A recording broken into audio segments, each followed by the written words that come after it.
I got pregnant with the boss's kid and will soon become his wife. At that moment, something inside me snapped. Michelle, my husband's mistress, had been mocking me, showing off her youth and trying to prove she was better than me. She even took my job as the president's secretary, and now she wants my husband too. I decided I wouldn't hold back anymore. I was determined to make them both suffer. I signed the divorce papers that Scott gave me, but I got a lot of money in return. Scott and Michelle got married in France with a grand ceremony. A week later, I got a call from Michelle. "Hey, Scott hasn't come home. As his ex-wife, you must know where he is, right?" Michelle's voice was frantic. I laughed maliciously. Just as I had expected, I kept quiet, but I exposed Scott's terrible secrets. My name is Kelly. I'm 61 years old and work as the president's secretary at my husband Scott's company. Every day, I wake up at 7 a.m., earlier than my husband, to prepare breakfast. Then I go to work alone, tidying up and cleaning the president's office to make sure Scott works comfortably. At 9 a.m., Scott arrives at the office. "Thank you, Kelly. You cleaned again today," he says. I approach him and retie his tie. "It's fine, dear. You want to work in a clean room, right?" I reply, "That's right," he answers. Scott and I were introduced by an acquaintance. We haven't had children, but we've lived together, supporting each other for 31 years. The company, taken over by Scott from his father-in-law, is stable, and I've had no complaints about our life. By the way, the new business you planned, Johnny is going to fund it. The transfer was confirmed earlier, Scott tells me. "That's great. John seems to like you." "Your negotiating helped a lot," I respond. The company is run by Scott as the president and his brother, Johnny, as the chairman. Scott calls him John. "Remember, Johnny funded another business you planned before. Aren't you proceeding with that?" I asked. I casually asked Scott, and he looked annoyed. "It's fine. I'll handle it." "Nothing special on today's schedule, right?" he said. "Yes, because you mentioned it before," I replied. Scott smiled contentedly. Good, good. Then, Kelly, there's someone I want to introduce to you. I'll bring them here, so wait for me." "Understood," I said, feeling uneasy about his words. Soon, I heard laughter from the hallway, Scott's voice and another, younger woman's voice. As I wondered about their friendly demeanor, the office door opened. "Kept you waiting, huh, Kelly?" Scott said, looking pleased. But I was too focused on the woman sitting next to him to respond. She was very young, with long, neatly arranged hair. She wore a miniskirt that revealed her thighs and a camisole that exposed her chest. It was like she was dressed for a night out, but she wore it confidently. I was astounded by her youth. "This is Michelle. She'll be working here from today," Scott said. "Nice to meet you," Michelle added. I was dumbfounded. Was this a joke? My husband introducing a young woman to me was hard enough to handle. Moreover, we don't hire fresh graduates.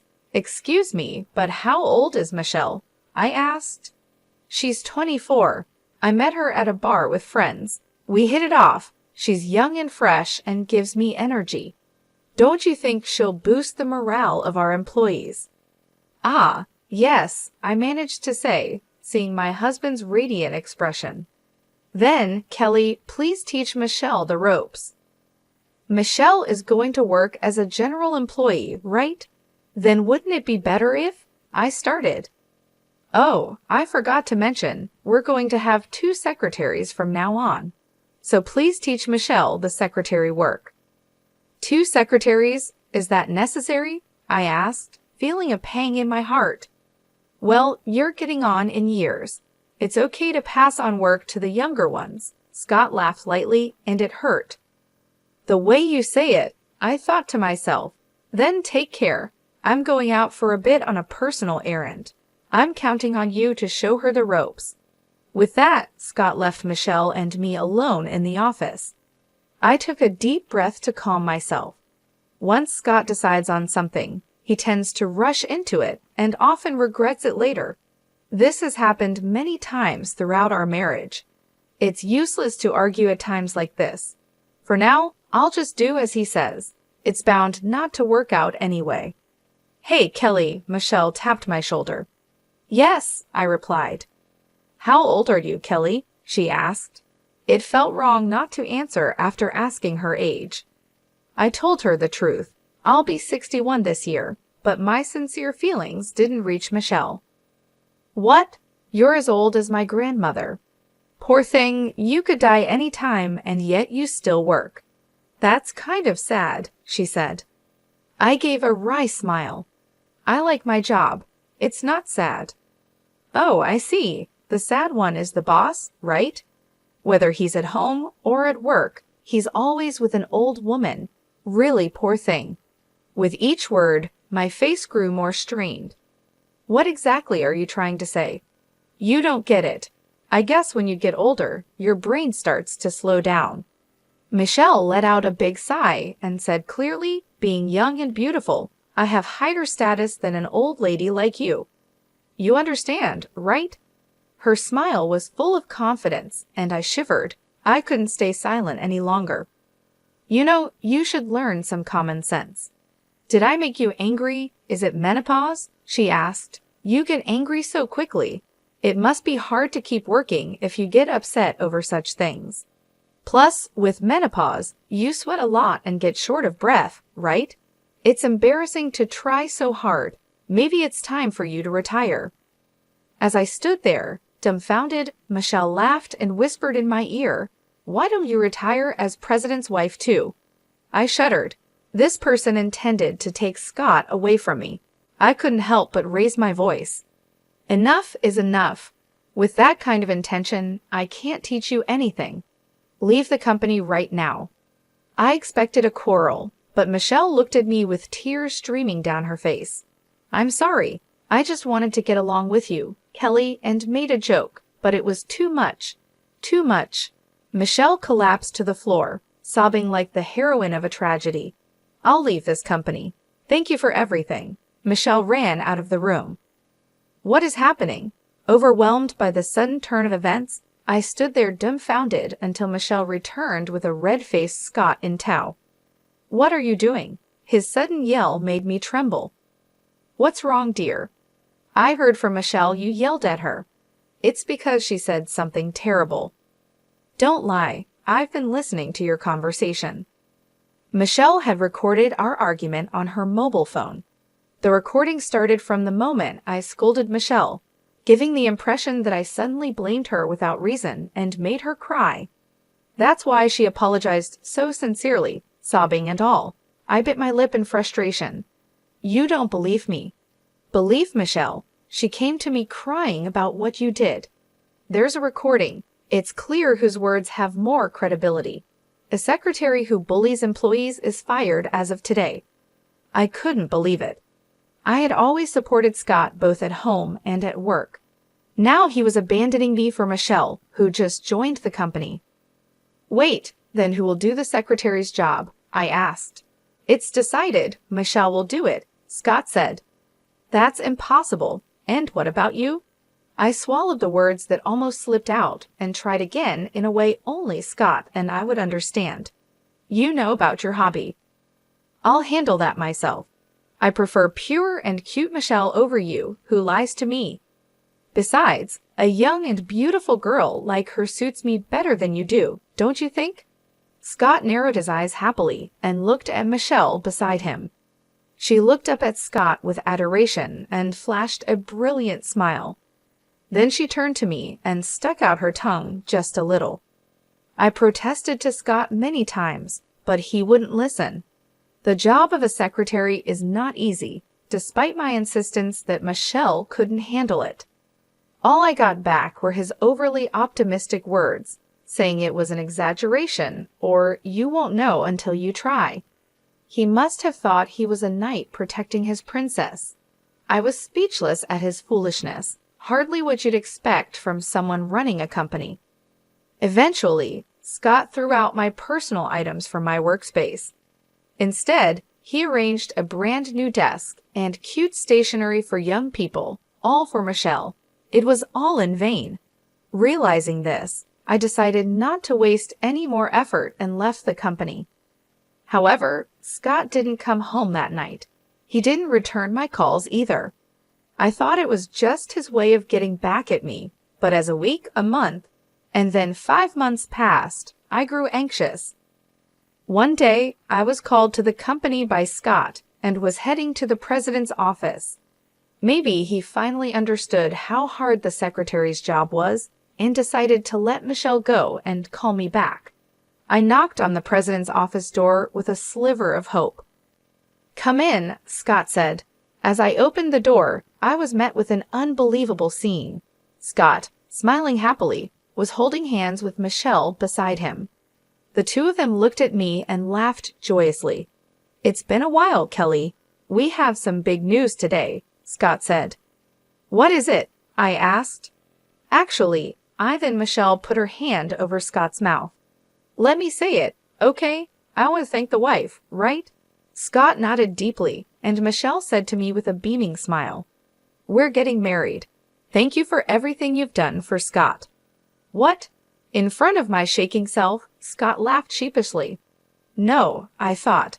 "There's no point in hiding it. I'm thinking of starting a second life. You're getting too old. It's better for you to live quietly by yourself." "What? How dare you?" I felt as if all the blood had drained from my body. "Wait a minute, Kelly, the talk isn't over yet. Here, a present," Michelle said, handing me a few sheets of paper. They were printed with black and white photos. Seeing them made me feel sick. "This ultrasound. Don't tell me," I started. Michelle nodded slowly and gently stroked her belly as she came closer and whispered in my ear, "I got pregnant with Scott's child. I'll be taking over as the president's wife." She laughed. At that moment, something inside me snapped. She had mocked me, flaunted her youth, and tried to assert her superiority at every turn. She even took my job as the president's secretary, and now she's aiming for Scott. Well, I won't hold back anymore. I'll make sure they both suffer. I signed the divorce papers that Scott handed me. Of course, I received a hefty compensation. They had a grand wedding in France. Things changed a week later when I got a call from Michelle. "Hey, Scott hasn't come home. As his ex-wife, you must know where he is, right?" Michelle's voice was frantic. I laughed maliciously. Just as I had expected, I kept quiet for a moment, then said, "Scott is probably in San Jose right now." "San Jose? Ever heard of it? There's this big hotel in San Jose with a casino. Scott always rushes there whenever he has a chance," I explained. Michelle gasped. "Does that mean?" "Yes, Scott is probably indulging in gambling right now." I was the one who carefully scheduled his time to prevent him from getting too involved. It seems the new secretary was kept in the dark. He didn't want to show his bad side, spending the money he earned on gambling. Michelle was silent, seemingly in shock. I let out a small laugh. "I'm actually thankful to you." "What?" Michelle asked. "Scott started getting into gambling these past few years. It seems someone from a new business partner invited him," I said. "And what about it?" she asked. "Before you came along, there was still a bit of affection left in Scott. I was worried about him falling deeper, but now I've completely cut him off. Taking such a low man off my hands, and even giving me a hefty compensation, there couldn't have been a better opportunity. Thanks to you, I can enjoy my second life." I laughed heartily. I could hear Michelle breathing heavily over the phone. "Don't you dare joke about this," she shouted. "Goodbye. You have a tough road ahead as the president's wife," I said. I said sarcastically and hung up on Michelle, ignoring her shouting from the other end. A few days later, as I was relaxing in my new condo, the doorbell rang. Could it be a delivery? I haven't ordered anything, I thought, feeling suspicious. I looked through the peephole and saw my ex-husband, Scott, his face red with anger. "You're there, aren't you, Kelly? How dare you tell Michelle about the gambling?" Understanding the situation, I decided to let Scott in. He must have hired a detective to find my address. Running away now would only lead to him chasing me again. I might as well settle things here. I had important information to share with him. I prepared a clear file of documents before opening the door. It's been a while, hasn't it? I greeted him with a graceful smile. What do you mean, it's been a while? After you ruined my family, how can you still smile? Scott was furious, shouting and trying to intimidate me, but such tactics didn't work on a wife of many years. Why are you so red-faced? What happened? It's none of your business, he snapped. I chuckled. He came here just to vent his anger, but I could see through what had happened between them. You must have had a fight with your wife. Shut up. Michelle must be unhappy with most of your income going to gambling. She told you she would manage the finances, and you're on an allowance now, right? Scott froze in shock. How? How do you know that? Did you plant a bug or something? He asked seriously, and I burst into laughter. You did the same thing with me when your gambling came to light. You said, "What's wrong with spending the money I earned on my hobby?" You must have repeated the same with Michelle, leading to a fight, and now you're taking it out on me. Scott clenched his fists and fell silent. Don't underestimate a wife of 31 years, I thought to myself, seeing his frustrated face. You should be thankful I managed your schedule as your secretary. I minimized your gambling time to save you from ruin. Can a naive 25-year-old do that? Well, he started. You have no choice but to let her try. You're having a child after all. At that word, Scott's face lit up. Yes, Michelle and I are having a child. Unlike you, who's infertile, she can give me an heir. You lost as a woman. Scott looked down on me triumphantly. That's great for you. We're happy, I said. Don't try to ruin my family again. I came here to warn you today. Scott pointed at me, saying so. I tilted my head, puzzled. Me ruin it? I have no such intention. In fact, I'm thinking of helping you. Help me? Scott looked confused. Did you go with Michelle to the gynecologist? Huh? That place is for women. Michelle said she wanted to go alone, so I didn't go with her. You saw the ultrasound photo, right? The glossy, thick photo paper. No, the one I saw was just thin, regular paper. I thought so, I said, presenting Scott with several photos from a clear file. They were grainy black and white ultrasound images. Scott's eyes widened. What? You're pregnant? Of course not. This was a gift from Michelle. She's quite prepared, isn't she? Printing these out from the internet for me. Internet? Scott looked puzzled. I handed him a piece of paper. It was a printout of a blog post from 3 years ago, a pregnancy announcement with ultrasound photos. Compare this with the photo Michelle showed you. Notice anything? Scott looked back and forth between the photo and the article. His face turned pale. You don't mean... That's right. The copied photo from the article matches Michelle's ultrasound photo. Holding them up to the light, the baby silhouette matches perfectly. Do you know about image search? It's a feature that searches the internet for images similar to the one you have. I found this blog using it. She must have copied the article directly, cutting out the photo neatly. So the child... Scott went pale, looking like he might collapse. I decided it was time to deliver the final blow. It's a lie. There's no baby. Scott collapsed to his knees. No, that can't be. She wouldn't lie about something like that. Impossible. After everything I bought for her designer clothes, bags, even an expensive engagement ring. Scott vented his confused emotions by repeatedly hitting the floor with his fist. His actions were so ridiculous I couldn't help but smile. It's a shame you couldn't become a father. Considering your age, it's doubtful you could have fathered a child.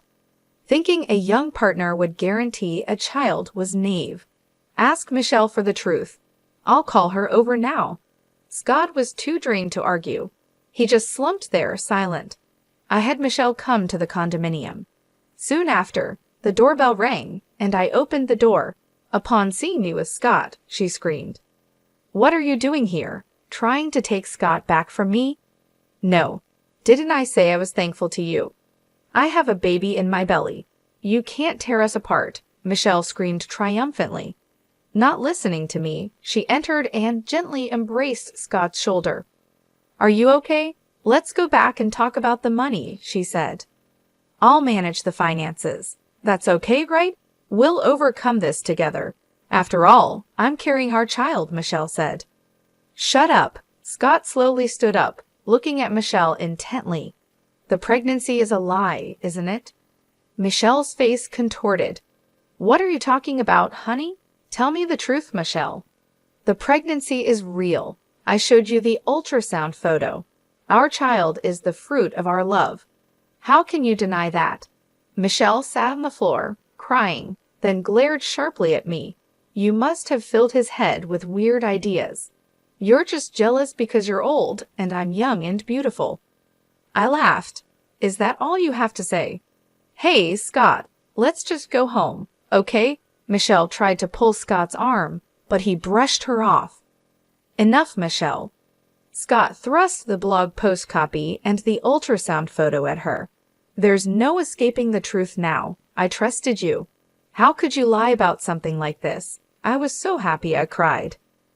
Michelle's expression changed. Hey, Scott. She looked at me with wet eyes, seeking sympathy.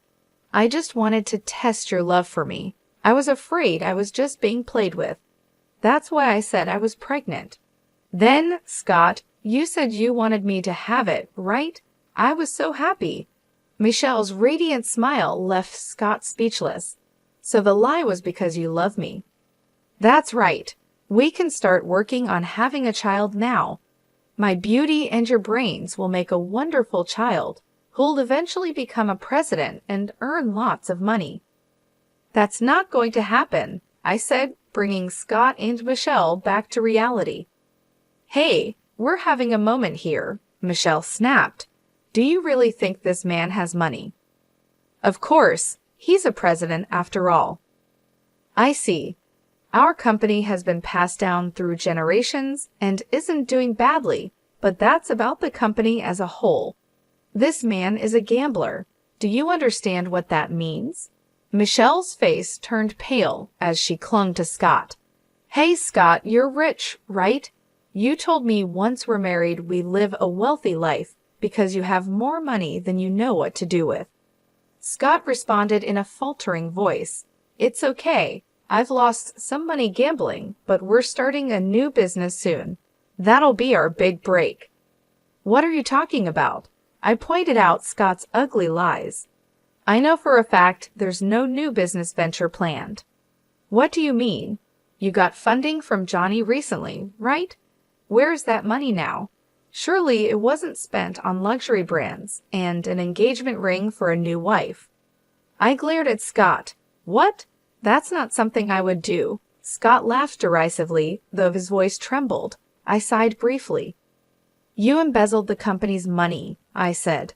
Scott swallowed hard under my steady gaze.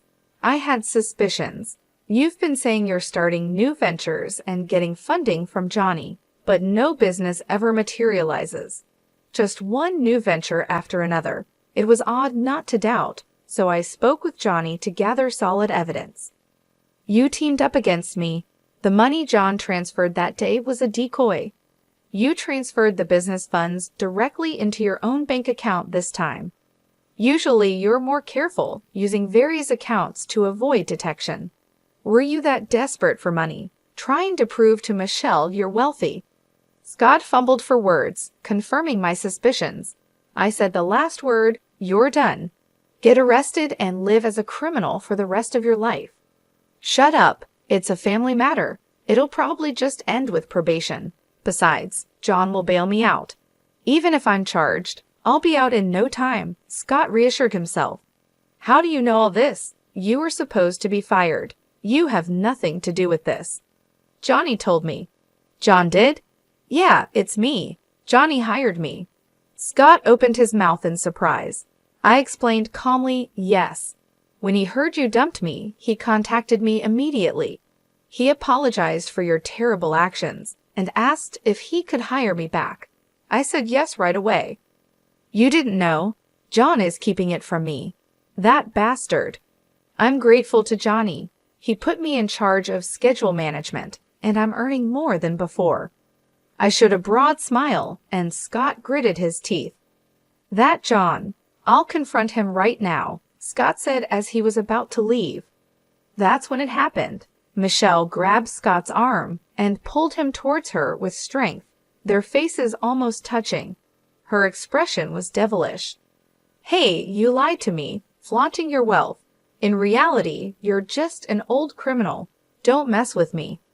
I'm sorry, Michelle, Scott said, terrified, taking Michelle's hand and looking into her eyes.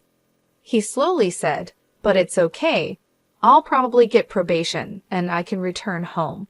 I might be out of the company, but we can still be happy without money if we're together.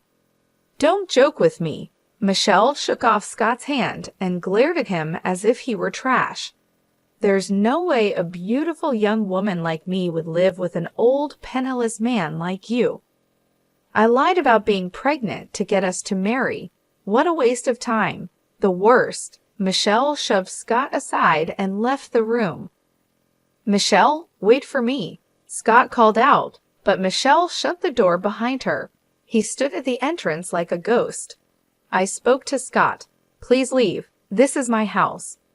Kelly, can't we start over? Me as the president and you as the secretary like before? Scott tried to charm me with a smile, but I flatly rejected him. It's impossible. I hate you. I never want to see your face again. Scott's eyes widened, and he started to tremble.